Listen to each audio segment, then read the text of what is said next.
గంట చాటుగా నడి పని ఎందుకు కాయలు బే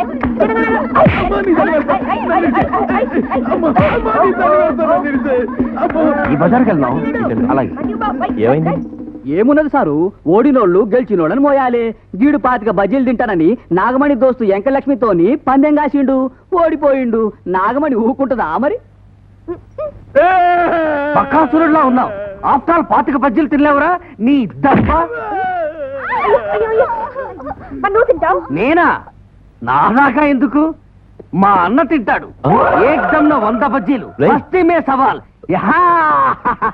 అగో తిన్నికిమే పట్నం బజ్జీలు కావు, కొరగానే రసాలను కంటుకునే పల్లెటూరు మిర్చీలు. ఇక్కడ మిరపకాయలు మనుషులకు కాస్తూ ఉంటాయా? ఈ బేకార్ మాటలకి ఏం గాని దమ్ము ఉంటే నాతో పందెం కాసి గెలు. 25 అక్కర్లేదు, 10 చాలు. అచ్చే, నీతో పందవేంటి? ఇది మన పట్టవాసులకు ప్రిస్టేజ్ క్వశ్చన్. నువ్వు తినన్నా మీరే ఆవాజ్ సునో.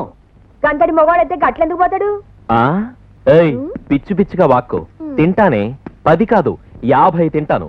మరి నువ్వు కానీ ఓడిపోతే? నీ కాలు మొక్తాను బాంచానంట, 10 మందిలో నీ కాలు పట్టుకుంటా. మరి నువ్వు ఓడిపోతే ఊరంతా భుజాన మోసుకొని నిన్ను తిప్పుతాడు. శభాష్ పోరడా. అబ్బో. నువ్వు తయారా? రెడీ. చలో. చదువులేవా? లే, తినుండ్రి చూద్దాం, తినుండ్రి.